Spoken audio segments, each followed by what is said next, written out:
வெளிநாட்டில் இருக்கும் தன் கணவருக்கு மனைவி எழுதிய கடிதம். என் வெளிநாட்டு காதல் கணவனே, சத்தமில்லாமல் சமையலறை நுழைந்து முத்தம் கொடுத்துவிட்டு ஓடினாய். என் பசி மருந்து உனக்காக காத்திருக்கும் பொழுது காத்திருக்க வேண்டாம் என கண்டித்துவிட்டு ஒரு கையால் இரு இதழுக்கு ஊட்டினாய். சாதி சான்றிதழுக்காக லஞ்சம் கொடுத்துவிட்டு கெஞ்சுபவனைப் போல இரவில் மல்லிகைப்பூ தந்துவிட்டு மன்றாடினாய். பள்ளிக்கு செல்ல மறுத்து தூங்குவதாய் நடிக்கும் சின்ன பையனைப் போல மடியில் படுத்துக்கொண்டு எழ மறுத்தாய். இவை போன்ற எல்லா சொர்க்கத்தையும் 3 மாதம் தந்துவிட்டு என்னை தீயில் தள்ளி வாழ்வள்ளி சென்று விட்டாய்.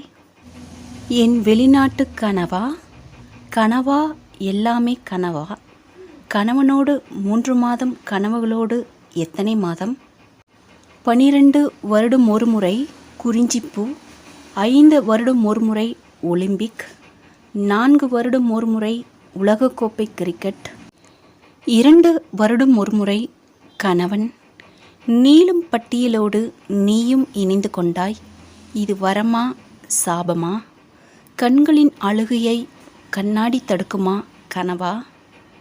திரும்பி வந்துவிடு என் வெளிநாட்டு கனவா. வாழ்வின் அர்த்தம் புரிந்து வாழலாம்.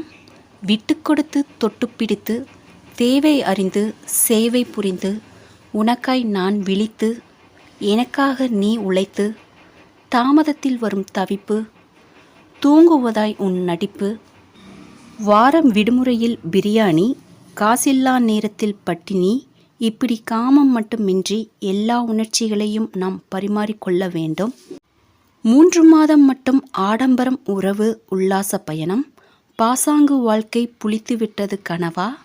தவணை முறையில் வாழ்வதற்கு வாழ்க்கை என்ன வட்டிக்கடையா? எப்பொழுதாவது வருவதற்கு நீ என்ன பாலை மலையா? இல்லை ஓட்டு வாங்கிய அரசியல்வாதியா? விரைவு தபாலில் காசோலை வரும் காதல் வருமா? பணத்தை தரும் பாரத வங்கி பாசம் தருமா? நீ இழுத்துச் சென்ற பெட்டியோடு ஒட்டியிருக்கிறது என் இதயம். அனுமதிக்கப்பட்ட எடையோடு அதிகமாகிவிட்டதால் விமான நிலையத்திலேயே விட்டுவிட்டாயோ என் இதயத்தை? உன் வெளிநாட்டு தேடுதலில் தொலைந்து போனது நம் வாழ்க்கையல்லவா? விழித்துவிடு கனவா, விழித்துவிடு. அந்த பாஸ்போர்ட் நமக்கு வேண்டாம், கிழித்துவிடு. விசா ரத்து செய்துவிட்டு வா என் காதல் கணவனே. இல்லை என்றால் விவாகரத்து செய்துவிட்டு போ. நீ தொலைபேசியில் கொடுத்த அனைத்து முத்தத்தையும் ஒன்றாக சேர்த்து வைத்து இருக்கிறேன்.